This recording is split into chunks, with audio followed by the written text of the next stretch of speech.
Bonsoir à tous les auditeurs de vipradioonline.fr, radio web de l'association RVPB, reportage VIP Presse Adam Brandt. Vous écoutez notre journal, le débrief radio concernant le Dakar Rally 2020. Nous sommes aujourd'hui lundi 13 janvier, étape numéro 8, avec une boucle autour de Wadi Al Dawazir en Arabie Saoudite.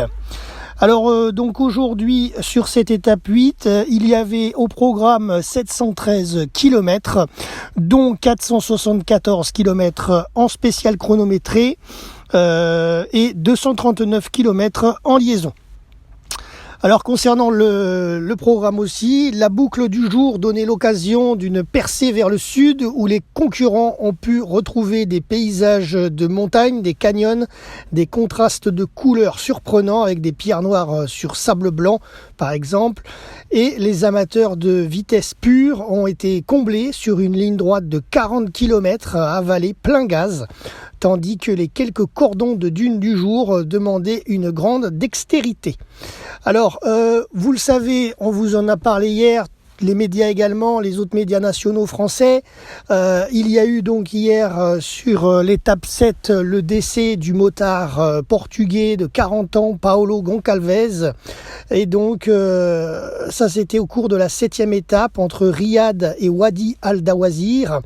Ce qui a mis le Dakar en deuil, bien évidemment, on en a parlé hier dans notre journal écrit, et donc cela a provoqué une immense vague d'émotions dans toute la caravane du Dakar, et plus particulièrement parmi l'ensemble des pilotes moto du rallye.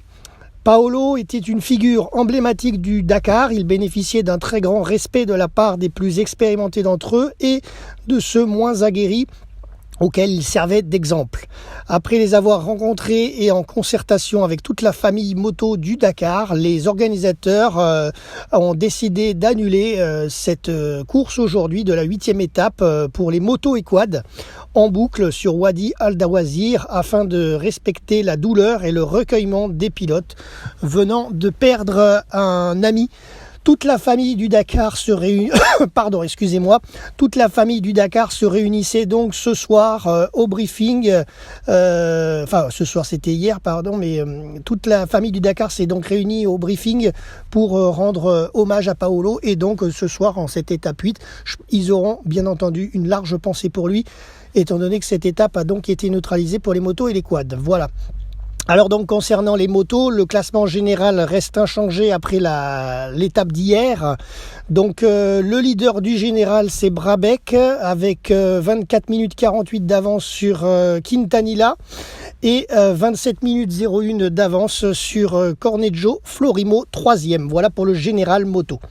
Ensuite, concernant le général des quads, Casal mène la danse avec 36 minutes 43 d'avance sur le français Witz et 1h23 minutes sur Sonic, le 3e. Voilà.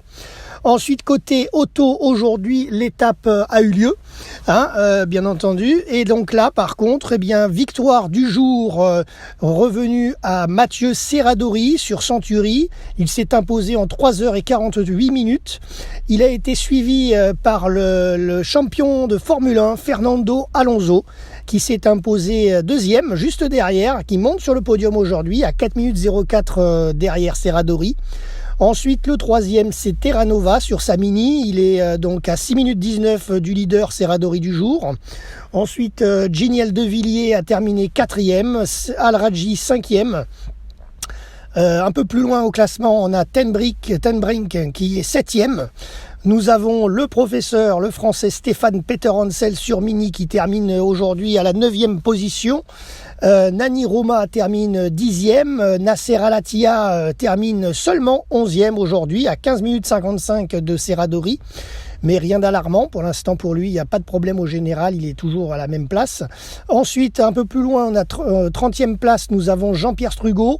Un peu plus loin encore, nous avons 32e place, Dominique Ouzio. Ensuite, on continue en descendant un petit peu, on a Coronel à la 35e position. Nous avons notre parrain associatif Christian Lavieille qui est 38e aujourd'hui avec son Toyota Autobody, son team, et donc son Toyota, Christian Lavieille et Jean-Pierre Garcin, ils sont premiers aujourd'hui sur les T2, premiers de l'étape. Et il a une bonne avance sur son compatriote, enfin son coéquipier, pas son compatriote, mais son coéquipier Toyota Autobody, Moura. Voilà, il a à peu près 22 minutes d'avance sur lui aujourd'hui. Mais on en reparle au général. Alors ensuite, au niveau des SSV, oui. Des SSV, oui c'est ça. Une info qui vient de tomber. Je vous en avais déjà parlé la semaine dernière dans le rallye puisqu'ils avaient eu des déboires, mais là ça continue et là c'est terminé. C'est Cyril Després avec Mike Horn, l'aventurier. Il faisait partie des pilotes qui n'avaient pas pris le départ ce matin, donc la 8e étape à Wadi Al Dawazir. Alors je vous explique pourquoi. Le Français qui était engagé en Dakar Experience après son abandon lors de l'étape 3 avec Mike Horn, donc ne faisait donc plus partie du classement général officiel. Pardon.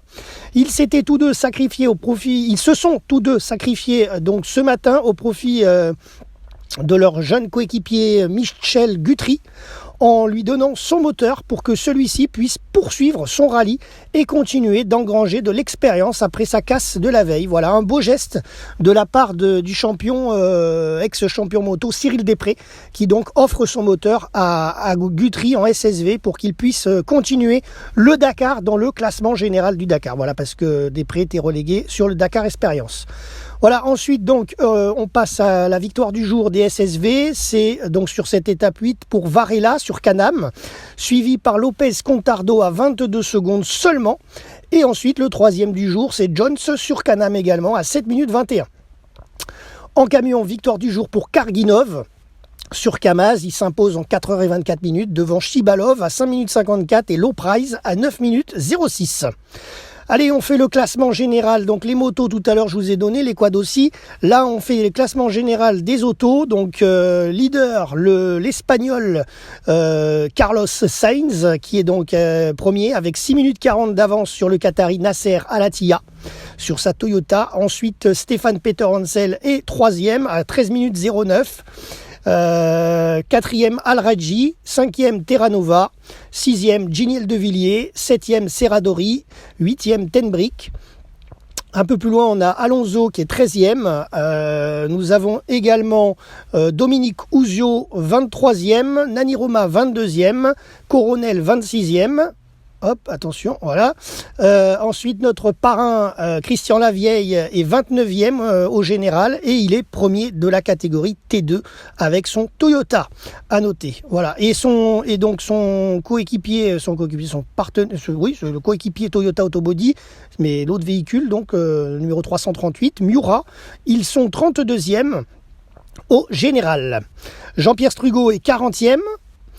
Et pour terminer, on passe au classement. Non, pas pour terminer, encore deux catégories. Donc les SSV, au classement général, on a Curie qui tient le classement, premier, suivi par Lopez Contardo à 15 minutes 40 et Karyakin, troisième, à 34 minutes 29. Et pour terminer, donc sur les classements généraux, nous avons les camions, bien entendu.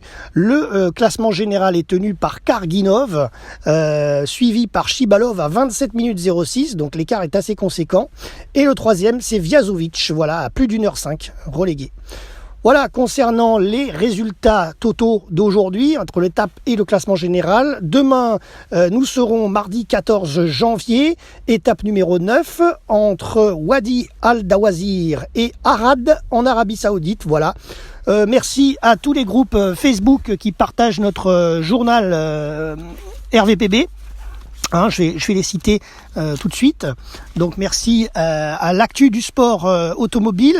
Merci également à Sport Mécanique, fan de rallye, Rallye Red Passion, Rallye Dakar 2020 et le fan club Dakar. Voilà, c'était Jérôme pour RVPB VipRadioOnline.fr en ce lundi 13 janvier. À demain pour un prochain débrief. VipRadioOnline.fr.